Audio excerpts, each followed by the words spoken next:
My name is Shannon, and I'm with Snow Isle Libraries. Thank you for joining us for Healthy, Problematic, and Abusive Relationships, presented by Liz Skinner at Domestic Violence Services of Snohomish County. Liz will be talking about how to spot the green flags and red flags that make a relationship, whether that relationship is between friends or romantic partners, and also how to respond to all the messy emotions involved in healthy ways. Before we begin the presentation, let's now take a moment to tend to a little housekeeping. During this presentation, your microphones will be muted, so please use chat if you have any questions for library staff. We will also use chat on our end to share links to any resources and websites mentioned today. After Liz's presentation, we will have time to ask her some of your questions, so please feel free to submit questions for her into the chat at any time, and we will get to as many as we can. Finally, if you would like to turn on captions for this event, you can find the instructions in the chat. And without further ado, let me introduce our speaker. Liz Skinner is the Prevention, Education, and Outreach Manager of Domestic Violence Services of Snohomish County. DVSSC is a nonprofit organization serving Snohomish County since 1976, dedicated to providing emergency shelter and confidential services to victims of domestic abuse, no matter their age, gender, race, religion, culture, national origin, sexual orientation, or income level. DVSSC provides individual and community awareness programs to enact social change and eliminate domestic violence throughout Snohomish County. Hello, Liz. Thank you so much for being here. Hi, everybody. I am so happy to be here. Excited to talk to you all about this stuff. Are you ready to go? Yes. Awesome. Okay, without further ado, I will just get started. As was mentioned, feel free to ask questions in the chat. I'm also going to be looking for a bit of participation throughout this, so feel free to type answers out into the chat. If you're feeling not like you want to participate, that's absolutely fine. I can talk for a while. I do it all the time. It's okay with me. Happy Valentine's Day. First up, it's a great, convenient time to be talking about healthy relationships. With our conversation today, first and foremost, what's important to me is you taking care of yourself. So if something that comes up is overwhelming, if it's triggering for you, feel free to log off, go take a break, whatever you need to do. It's absolutely all right with me. I'm not going to be offended. Today, we are going to be talking about the relationship spectrum, so the different types of relationships. We'll go through red and green flags, so different signs in relationships. I'll have a conversation about responding to our emotions, and then we'll end on some resources. So, first opportunity here for our participation. What do we think healthy relationships look like?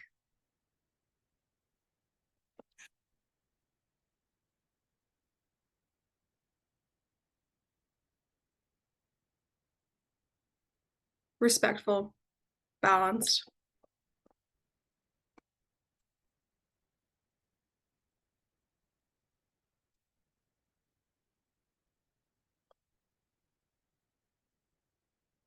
Caring, compassionate, yes.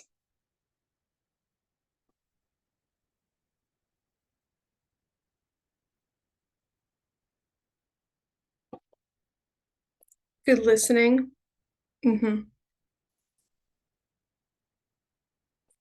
Yeah, being understanding. That's absolutely an important part of a healthy relationship. Okay, feel free to keep putting stuff in the chat. I love to hear people's thoughts. I'm gonna give some of the basics of what we consider to be parts of healthy relationships. So first and foremost, they have equal power. So in a healthy relationship, both people have equal say in how the relationship progresses. Their voices are heard and respected equally, and in general, they are treated as equals in the relationship. Because of this equality, they are kind and respectful.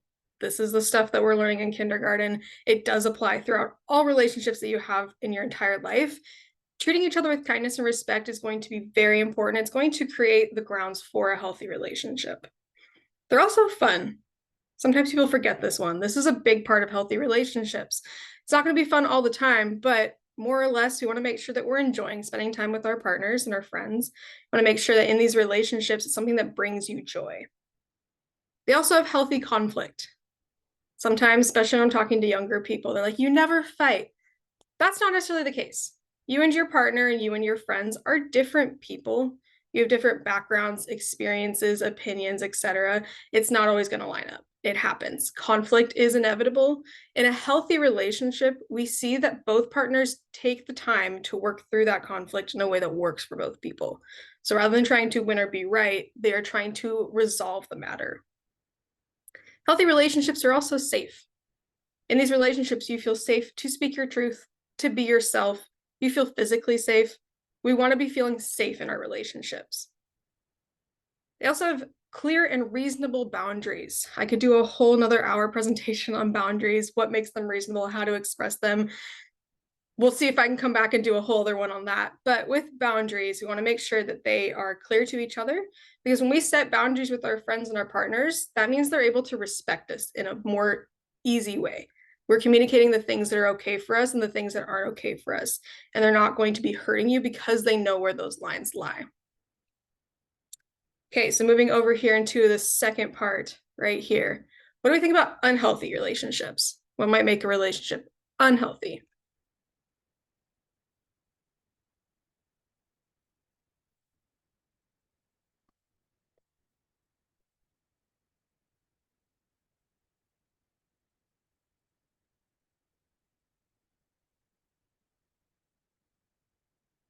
Maybe being demanding, there's some disrespect, some mean-spirited elements.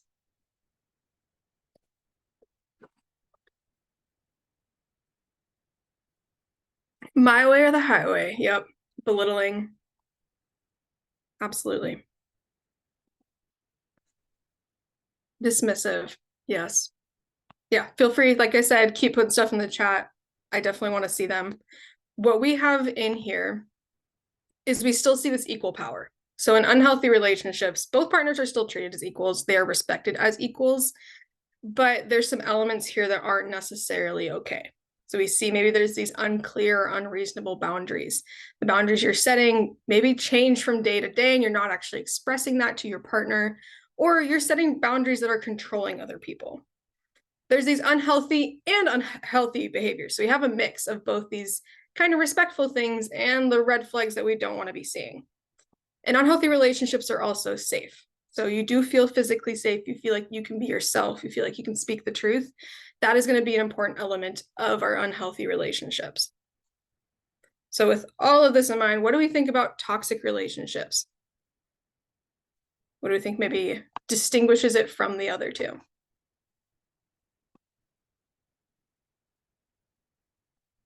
Potentially unsafe. Power imbalance. Keep that one in mind.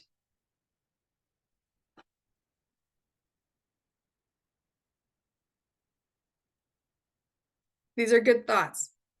I like where you're going. Keep those thoughts in mind. Not quite for toxic.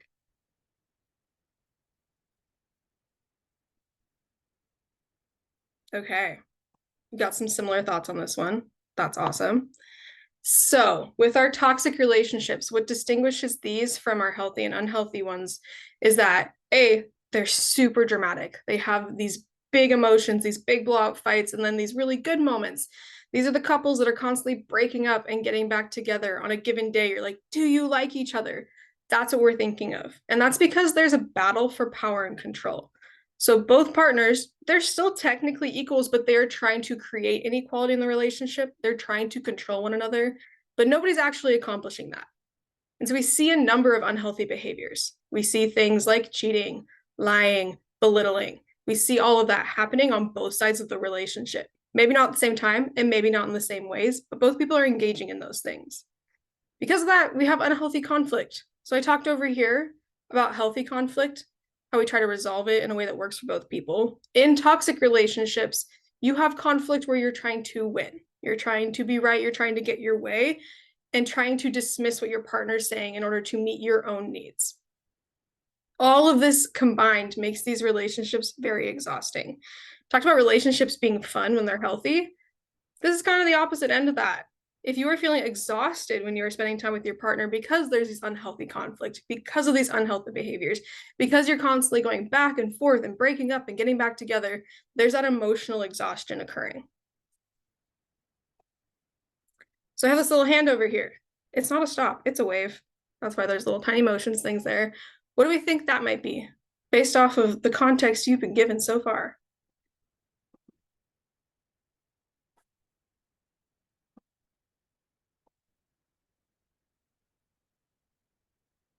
It's okay if you're like, I have no clue. Just give me the answer. I'm all right with that.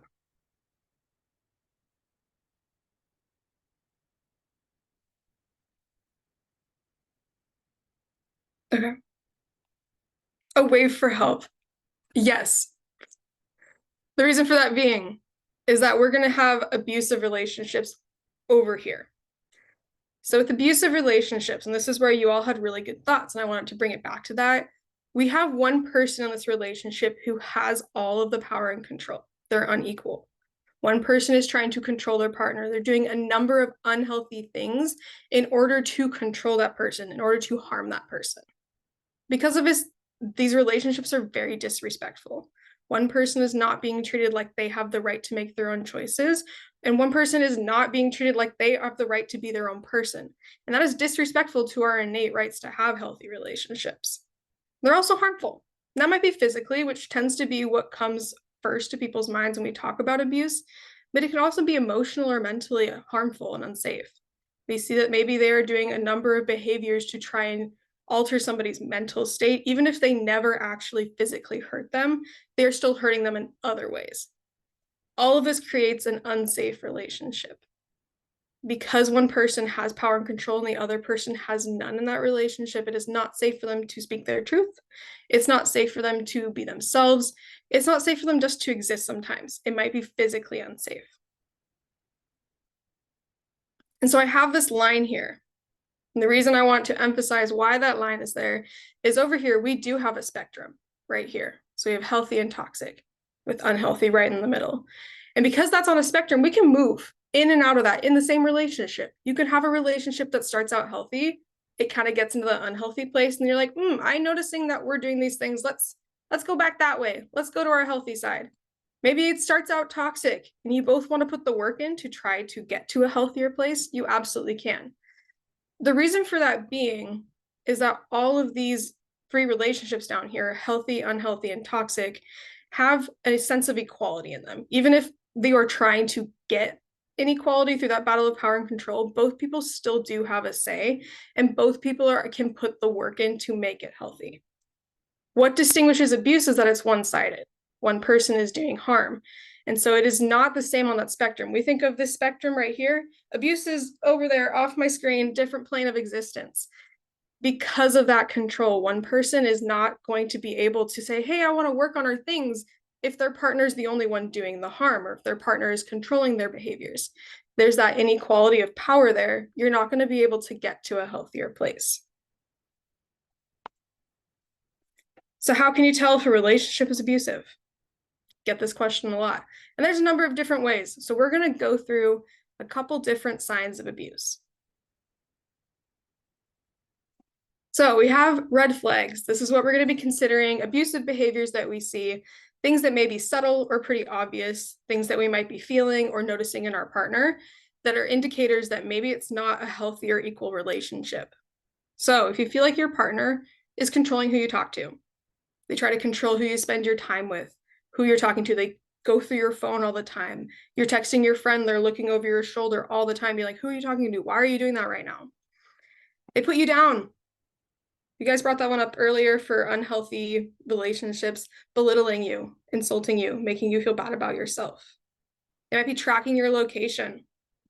That can look a number of different ways.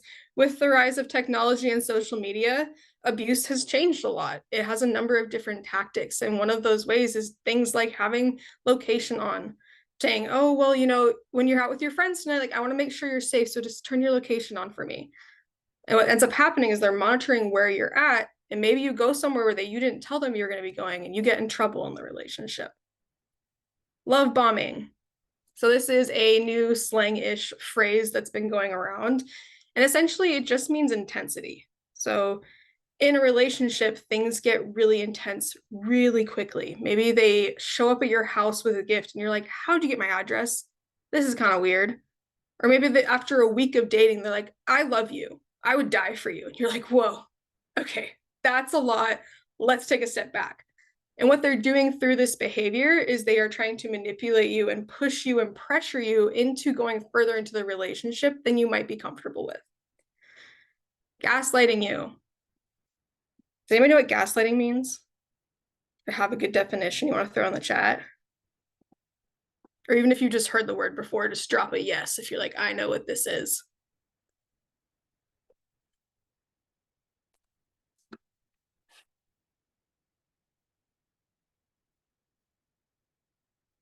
Okay, a couple people.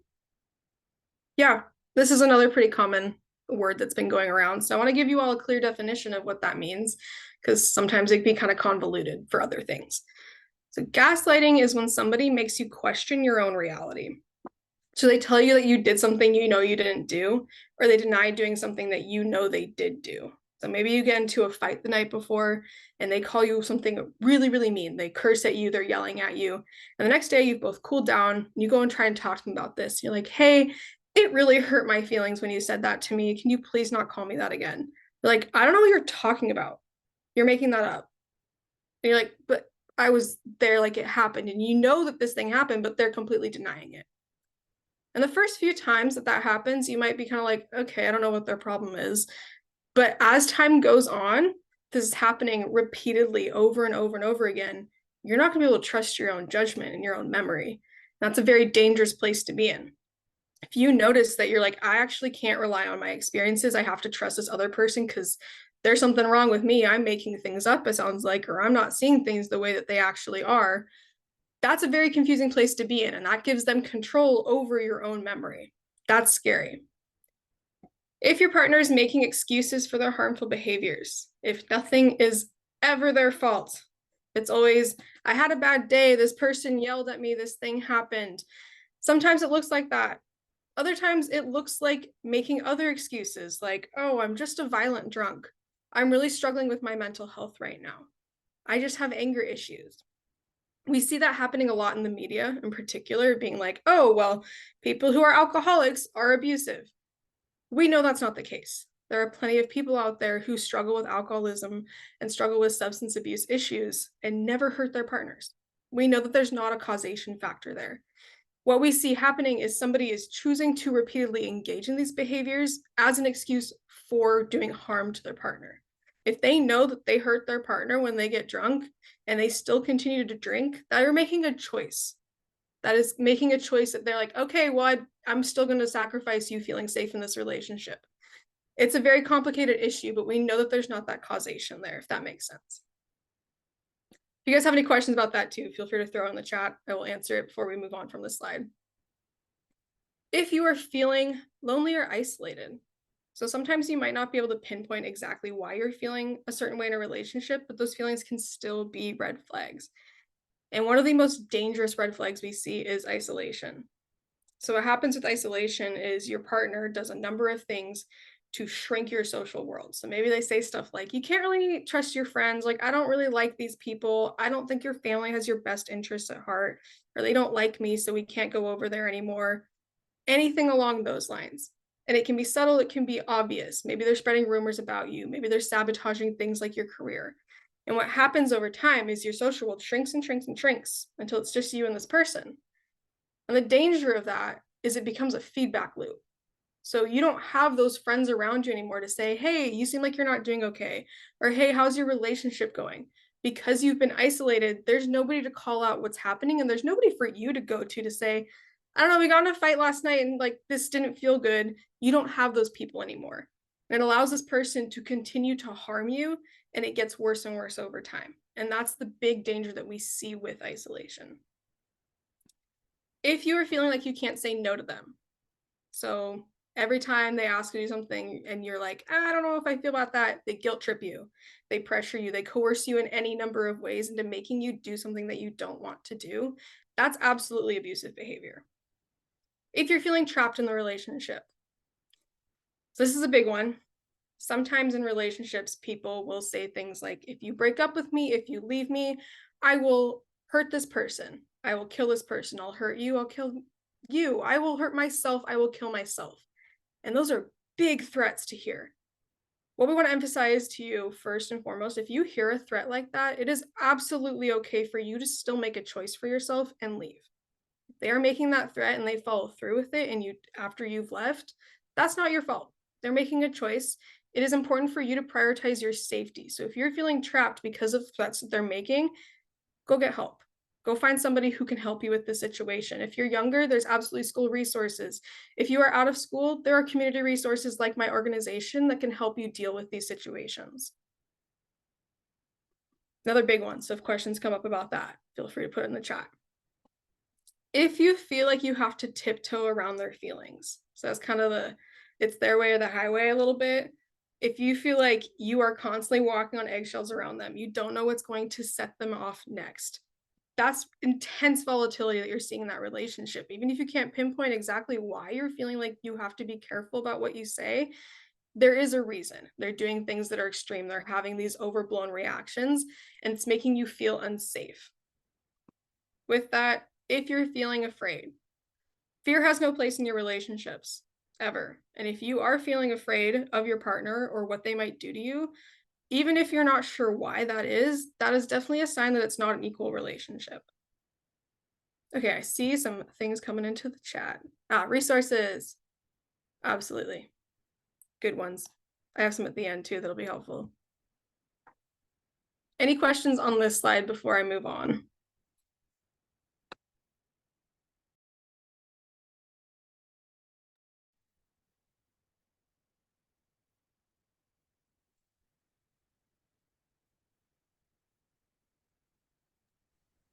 I don't see any questions. I think we are good to go.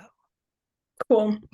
It's always fun with webinars because there's not like that visual I can give on people where I can see them thinking. It's like I'm hoping they're typing or I'm going to move on too fast.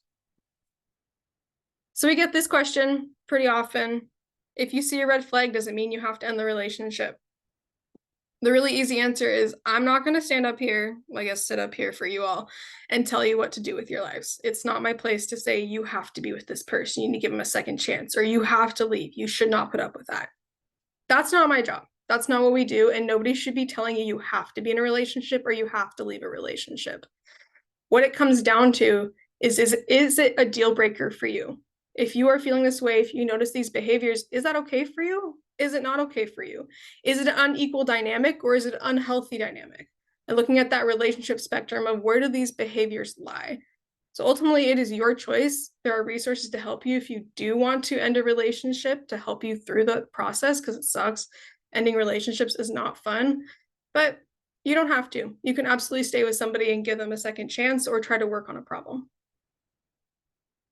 I saw there was a hand raise. I don't know if that's still there.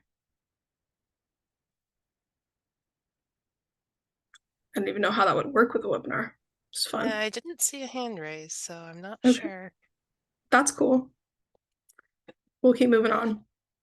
Okay, next up is green flags. So we've talked just now about all the horrible ways your relationship can go wrong and all the awful things that can happen and the things to look out for. We want to look at the good stuff too, because we saw there are healthy relationships. So green flags are going to be the signs that a relationship is healthy, that you both are doing things that are good for each other and you're creating a safe environment for your relationship. So if your partner is taking responsibility for the mistakes they make, we're human beings. It happens. We hurt people. That is a part of life. When that happens in a healthy relationship, people are taking responsibility for those moments. If your partner is supportive of your friendships, that's kind of the opposite of isolation. So if they encourage you to spend time with your friends, if they're okay with your friends coming over and you to have those relationships outside of it and they're not trying to monitor those things, that is a great sign of a healthy relationship. If they are respecting your boundaries, if you set a clear and reasonable boundary and they're like, cool, and they do not push it, great sign. We love that. We want to be seeing that. If they're telling you the truth, whoa, just made up a new word. If they are telling you the truth, so honesty, not only is it something that is for you to offer of, okay, I want to create a safe space for the honesty to be expressed, they are also telling you the truth. So we see it being a two-sided thing. If they're encouraging you, whether that's to do things that you care about, they're encouraging you to be your best self. They're encouraging you in other ways, whatever that looks like in your relationship. If you feel like they are doing that for you, that's definitely a green flag. If you are feeling like you have the ability to say no, if you say no to something and it's respected in a relationship, definitely a green flag. If you're feeling like the relationship is moving at a comfortable pace, if you are dating for a week and you're both ready to go and tell other people to be exclusive, whatever that is, and put a label on it, okay. As long as you're both on the same page, that's up to you. You want to wait 3 weeks, 3 months, whatever that is, that's absolutely fine, as long as it's comfortable for both people. If you're feeling heard and validated, talked about good listening at the very beginning with healthy relationships, that's that feeling.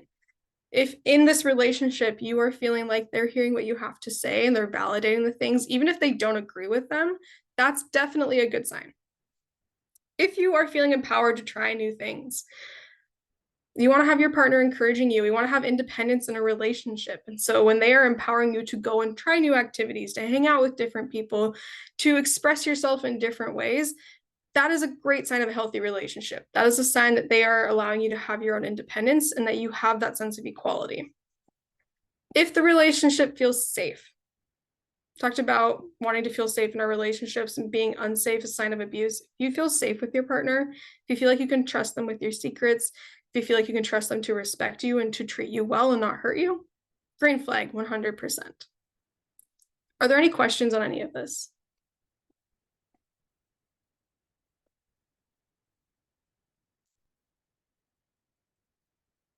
Okay. If any come through, I will pause and answer it. So we just talked about the signs of relationships, what makes it healthy, what makes it abusive, then the other things, unhealthy and toxic, the different parts of that spectrum. So some ways that we can think about red and green flags is through emotions. So this is our more participation time. What are some good emotions that you all can think of?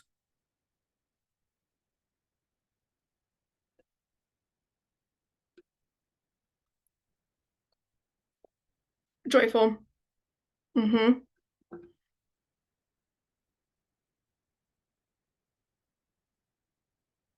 Feeling content, happy.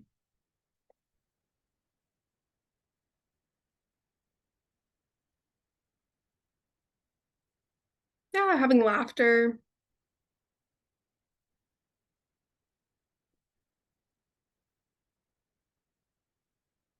Okay. Yeah. What about some bad emotions? We think about what bad emotions can you think of?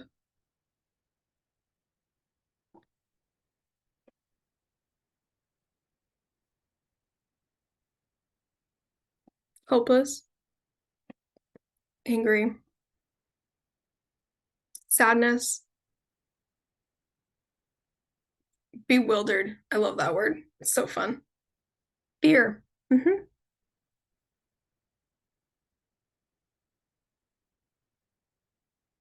Okay.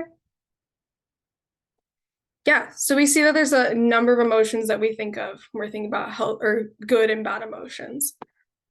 What it comes down to is that emotions are not good or bad. It's our responses to them that can be healthy or unhealthy. So we see with these good emotions, historically, as humans, we tend to have healthier reactions to them. When we're happy, we're nice to people. When we're joyful, we tend to make that contagious. We have these really positive interactions. And when we experience things like sadness or anger, it tends to hurt other people. And so we start to associate them as good and bad emotions. But what it comes down to is our responses to feeling them. All of our emotions serve an intellectual purpose for us. There's a reason we feel things. If we were not, or if anger was not productive for us, we wouldn't feel angry. But there's a reason that we feel that way. So we're going to go through a couple different emotions that tend to be associated with being bad and talk about ways that we can respond to them in healthy and unhealthy ways, as well as why we feel them. This will be pretty participation heavy, so hope y'all are excited about this conversation. So first question for you all, why do we feel angry?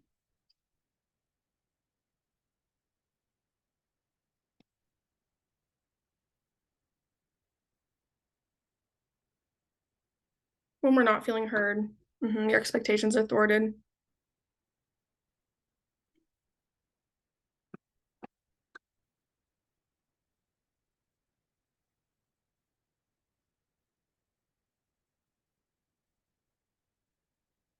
When somebody hurts you. Yeah. Feeling betrayed, feeling disrespected. Hmm. When somebody's not being honest to you. Yeah, absolutely. So, anger does serve a purpose. It happens when we feel like some injustice has been done against us.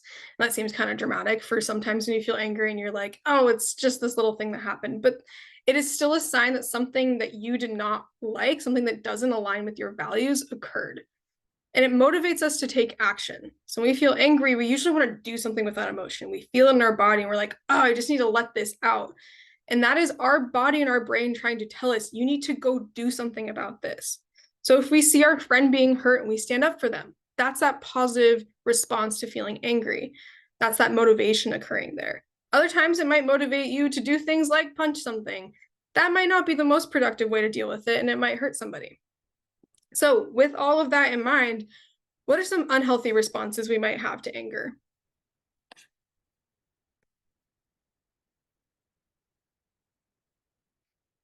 Slamming doors, breaking things,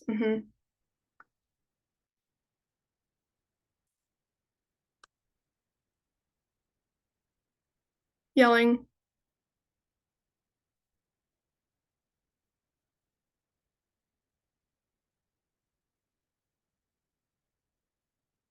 shutting down,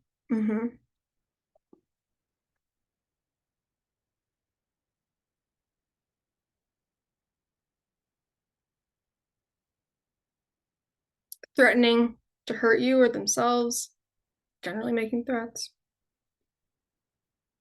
Okay. What are some healthy responses that we have to anger?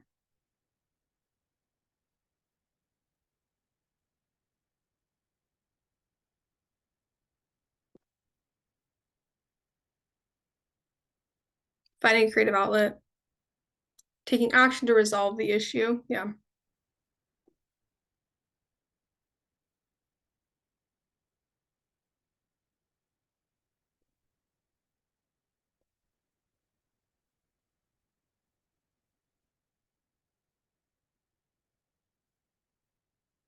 Maybe things like journaling, yeah, talking it out, going for a walk, blasting music, screaming into your pillow. Yeah, giving yourself some space to process it. Yeah, maybe for you connecting with some sort of spiritual thing that's important to you, praying. Yeah. Yeah, these are some great answers. So we kind of think of it as a tiered process when it comes to anger and our responses to them. So up here we have like our gold star, A plus, amazing. This is what we want to be doing. These are the things like journaling, going and talking to the person that upset you and resolving the issue, going and walking it out, giving yourself space, all of those things. And the reason that these are our top tier A plus amazing things is that they help us process the emotion. They help us work through it rather than sitting with it or letting it build into resentment. And then we kind of move down into this middle area. And this is where we have our maybe not great, but also not quite unhealthy responses. So it's things like shutting down, maybe and just screaming, going and punching your pillow, things like that. These things that aren't actually like doing anything harmful, but they're not helping you process the emotion or work through it. And then down here, I usually have more room to do this. So I could go stand back there and try it. But down here in our very small spectrum, we have our unhealthy responses. And these are things like yelling at people, hitting people, breaking things, slamming doors, threatening people. What makes all of those unhealthy?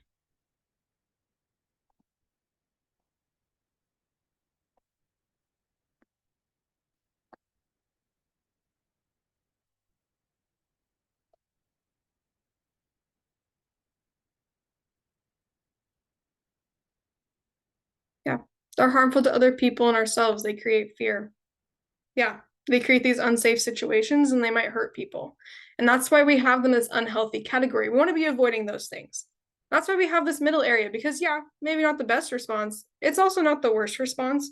And honestly, when we're feeling really elevated and really angry, we're not always going to be able to get to this A plus point. We're not always going to be able to be like, I'm going to go journal. I'm going to go to therapy. We always don't have that accessible to us. We might just be like, I need to go and listen to music. I need to go and just scream. Like those things are going to help us at least release it, even if we're not processing it. At the very least, we want to be avoiding those things that are harmful to other people. All right. Next emotion. Why do we feel sad?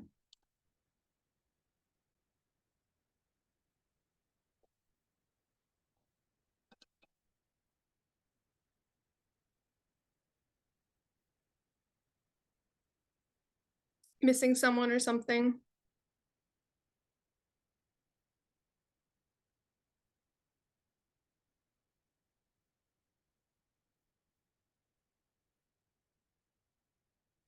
Yeah, I might feel regret about something that happened.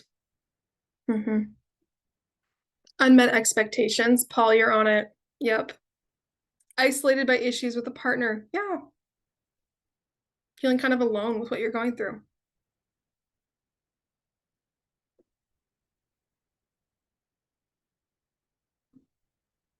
Yeah.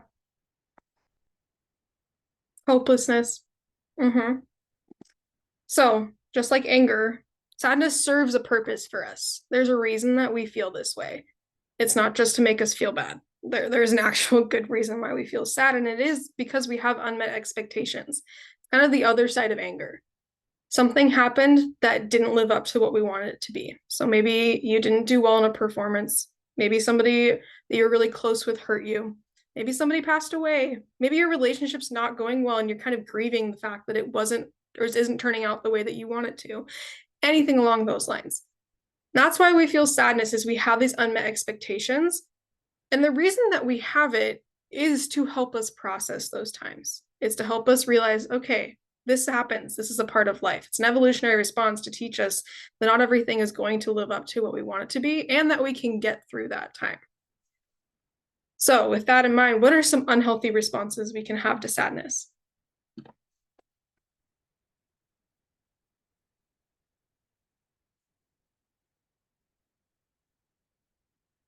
Yeah, substance abuse or substance use.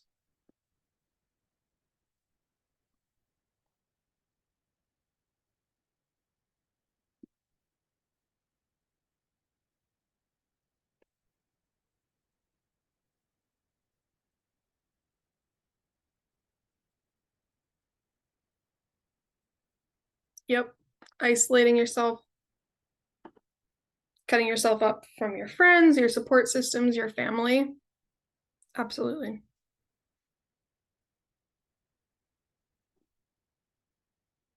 Yeah, being kind of stuck with it, not working through it,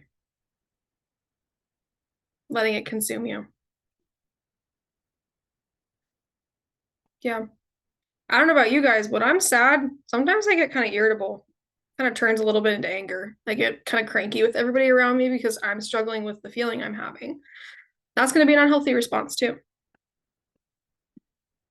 Okay, so what are some healthy responses that we can have to sadness?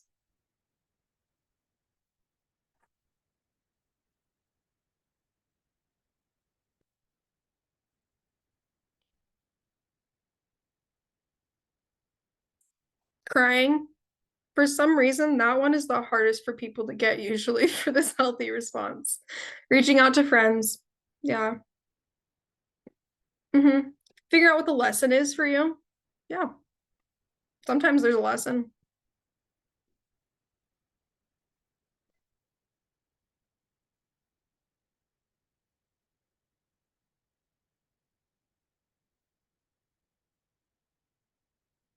Okay. Deciding to change your behavior. Maybe your behavior is what altered this, what caused this to happen.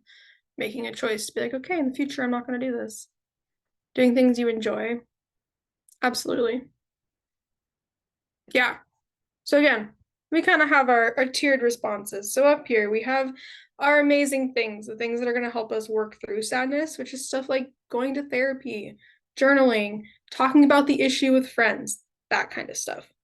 And then this middle area, this is going to be stuff like listening to sad music, hanging out with friends, even if you're not talking about what's going on, just spending time with people, going and doing things that you enjoy to kind of distract you from the feeling. And then down here, we have our not great responses, our unhealthy responses. These are going to be the things like being irritable with other people, hurting yourself, shutting yourself out from the world, not letting yourself feel anything but the sadness out of guilt or any other feeling. So we have these things that are harmful to ourselves and that's harmful to the other people. We're sacrificing those relationships and we're hurting ourselves. So that's going to be our same tiered idea. I'm going to move on to the next one. So why do we feel guilty?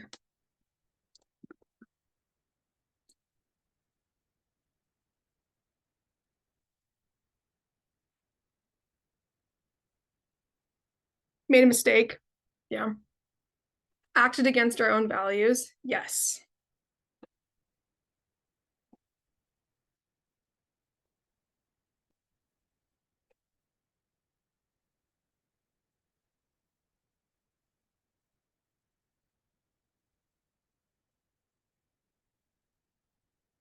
There's one more pretty big one, and that is hurting other people. I saw one just pop up as I closed that. Yeah, maybe being guilted by someone else. That's going to be a different thing from this. I will go over that though. It hurt someone's feelings. Absolutely. So maybe you guys have had this experience, and if you haven't, I'm really, really happy for you. Try not to in your life, but this is the metaphor I'm going to be using. For me, at least, in your life, have you ever gone and just tried to pull something out of the oven? You touched like the rack or something. You burned yourself. You grabbed it without an oven mitt. And you're like, oh gosh, that really hurt. You go, ooh, that didn't even feel good. And next time you're baking, you look at the oven. You're like, not today. I've got my oven mitt thing on. Like I'm ready. You are not going to burn me. So that is what guilt is for us, but emotionally. Guilt is that hot pan moment. It's that feeling of, ooh, I did something that doesn't make me feel good, doesn't make that thing feel good, doesn't align with my values, it hurts somebody else, anything along those lines. And what happens is our brain goes, don't do that again. We're going to learn from this. We need to not do that again because it hurt other people, it hurt ourselves. It's our hot pan moment, but with our feelings. So, what are some unhealthy responses we have to feeling guilty?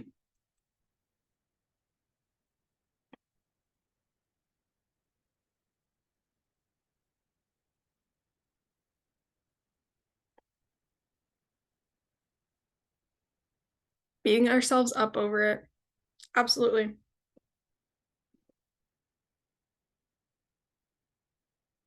Blaming other people, not taking accountability.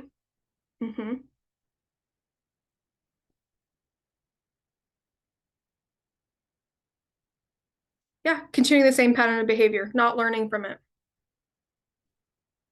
letting it linger, not processing it. Absolutely.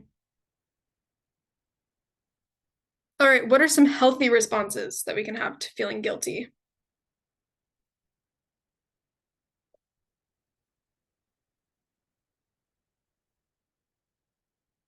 Learning from it. Yeah, apologizing. Resolving to change our behavior. Yeah.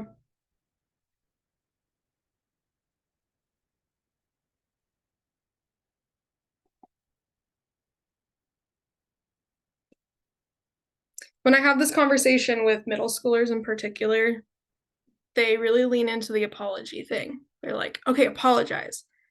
And as you grow older in your life, you learn that you can't always apologize for the harm you do. Sometimes the guilt is, you just have to sit with it. And we tend to have conversations about, okay, how do you process guilt on your own? If you cannot apologize to that person, you're never going to see him again in your life. Not going to happen. What can you do? So I'm going to ask you guys that question too. What can you do if you're not going to be able to apologize to that person? How do you process that guilt?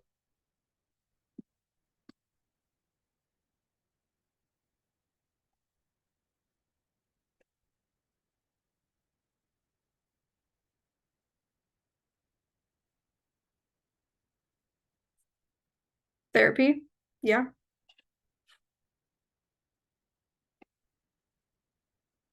This one can be kind of a tough philosophical question, especially for the end of a day on a Wednesday. So it's okay if you guys are like, I don't know. Yeah, discussing with friends. Letting it go, processing it, not doing it again. Yeah. The big one with this is forgiving yourself. If you can't ask somebody else for their forgiveness, you can still forgive yourself and say, okay, I hurt somebody. I can't do anything about that. All right, I will not do this again, and I need to forgive myself for that. So again, we have our tiered responses. Really love my tears. We have our healthy things: apologizing, forgiving yourself, therapy, learning from it. There's a lot more of the A+ stuff when it comes to guilt. And then this middle area is going to be stuff like talking about it with friends, sharing the weight of it with other people. Maybe it's things like not really dealing with it quite yet, giving yourself some time. And then we have our unhealthy responses. So this is our things like not learning from this, blaming it on other people or other situations, not taking accountability. It's the stuff that hurts other people or hurts us and our reputations and our values. Okay, last one of these. Why do we feel anxious?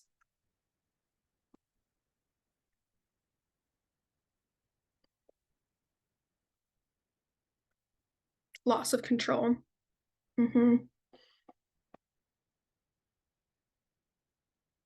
I use the American Horror Story font here in particular because that show gives me a lot of anxiety. Anyone noticed that little Easter egg? Yeah, you don't know what's coming. Worried about a potential outcome. Yeah.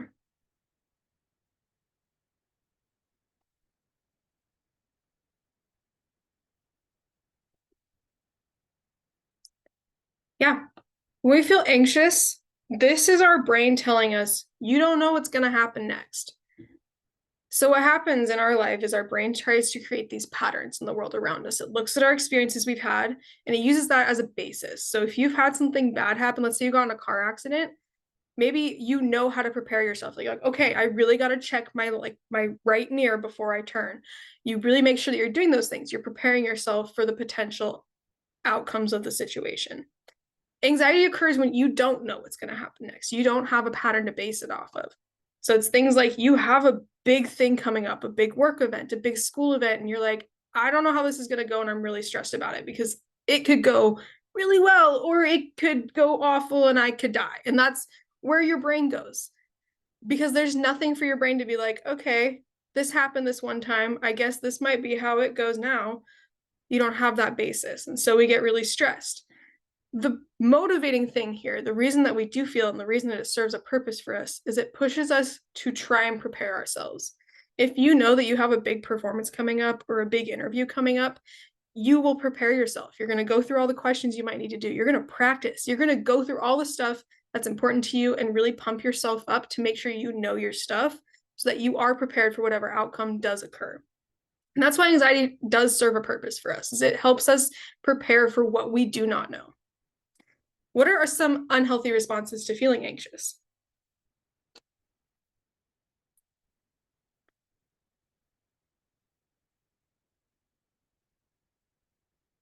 Obsessing over it. Absolutely. Giving up. Yeah. Removing yourself from the situation. Be like, I can't do this. It's too much. Not handling it.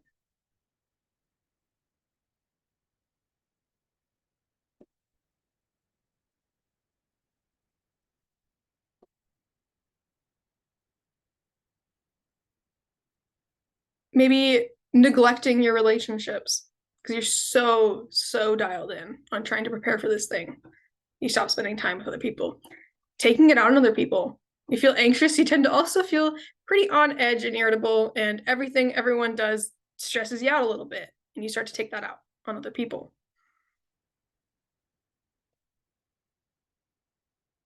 Okay. So what are some healthy responses that we could have to feeling anxious?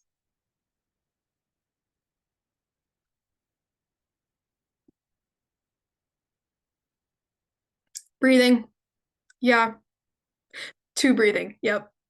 Just taking those deep breaths, having that grounding moment, reminding yourself that you are alive and you can do this. Yeah. Doing what you can to mitigate the risk, preparing yourself, looking up as much information about the thing as possible so that you know as much context as you can. Yeah, trying to regain some focus, setting aside time to accomplish the task. Maybe you're going to have a hard conversation with somebody and you need a couple days to prepare for that. You're in your shower and you're like, we're going to pretend we're having this conversation. You have shower talk with yourself. You have car talks with yourself where you're just like, I'm going to pretend like I'm having this and try to figure out what points you want to make. Yeah. I don't know if that's a universal experience. Maybe that's just me and I'm kind of weird, but I like to do that. So again, my tiers, my lovely levels up here. These are our things. Again, therapy. We love therapy. That's going to be help you process it. But stuff like practicing for it, looking up as much information as possible if that's what you need. Letting yourself have the time to go through it and to prepare yourself. And then we have our middle ground. This is that obsession area. Maybe you spend more time than necessary. Maybe you are doing things that are not so great for yourself in order to prepare for it. You're forgetting certain things that are important to you, but it's not hurting you. And then down here, we have our unhealthy responses. This is the things like being irritable with other people, forgetting to take care of ourselves, completely not doing the thing, just removing ourselves from the situation because we're worried about the outcome. You don't go for something that you want because you're worried that it might not go the way you want it to. So we have these levels. So the reason that we talk about all of these emotions, why we feel them, the healthy and unhealthy responses in relation to our relationships, is that this is going to allow us to have healthy relationships. If we know what responses to these feelings work for us and why we're feeling these things beyond just the instigator, the particular thing that's occurring that is making you feel this way, if you know, okay, I'm feeling anxious about this, it's because I don't know what's going to happen. You have that context, you're going to be able to respond a little bit better in a little bit more healthy way. That's going to benefit your partner and your friends. If we are able to recognize what we're feeling it, why we're feeling it, and know what responses work for us, even if they're not the healthiest ones, they're in that middle area, that's going to allow us to have healthy relationships and to treat people well and to know what to expect from them. So I'm going to wrap up with some resources before we go into any questions that might be needing answered. So the first one I have up here is Domestic Violence Services of Snohomish County. That is my organization. We have a 24-hour support line that you can call. We have advocates on there any day, any time of the year. Doesn't matter if it is rain, snow, shine, we're like the mailmen, we're always there.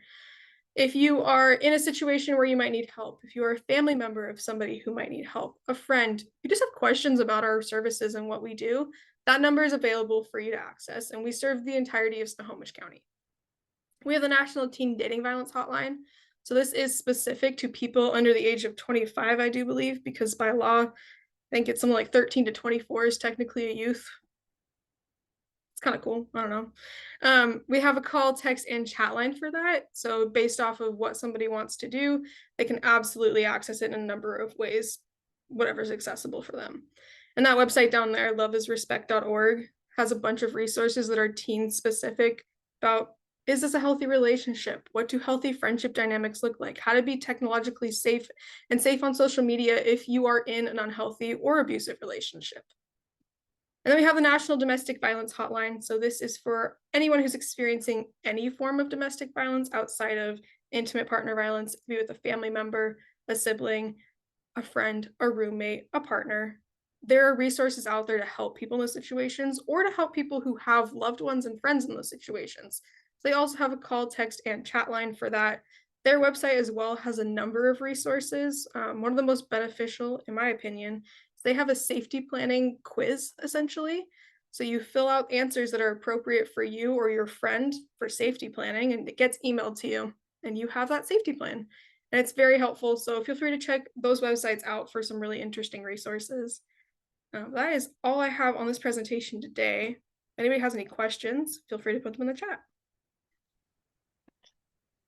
Thank you, Liz. You are fabulous. Thank you.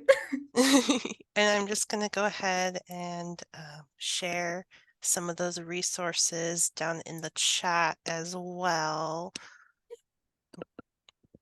And if anybody, of course, has any questions before we wrap up, please feel free to drop them in.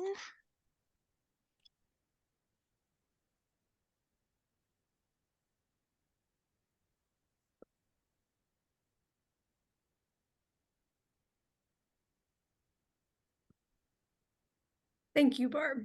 Hope it makes your Valentine's Day a little bit more happy and healthy. Absolutely. Thank y'all. Appreciate it.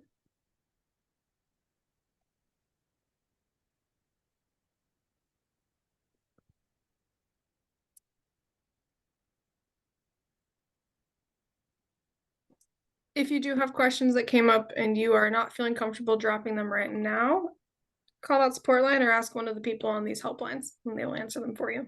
Mm-hmm.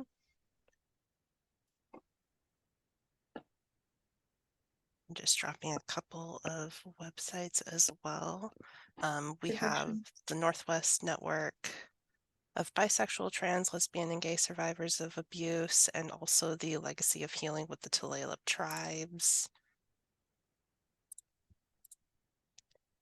And Snow Isle Libraries also has some really wonderful book lists, all about relationship guides and resources to, whoop, I copied the wrong thing.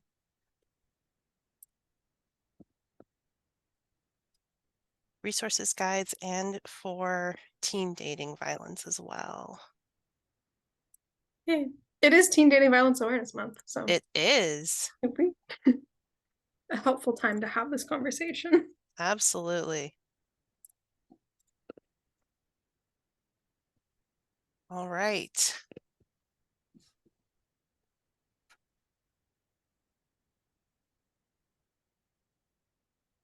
And let's see. I think I've got one more here.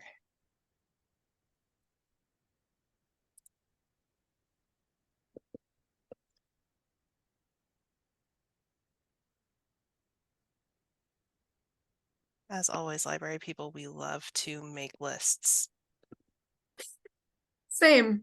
Love to make library book lists. It's like how nonprofits love their acronyms. Absolutely. Can't help it. Everything has to be some acronym. Always have to have a list of all the things. Mm-hmm. Yep. Okay, and with that, thank you so much for the presentation, Liz. Thank you everybody who joined us in the audience. Thank you especially for taking time out of your day on Valentine's Day to talk about relationships with us. If you have any other, if you want to find other, sorry, brain is having a hard time using words. If you have any other questions or want to check out more upcoming programs, feel free to open that link right there in the chat. Otherwise, I hope you guys have a wonderful rest of your day. Thank you. Thank you, everybody.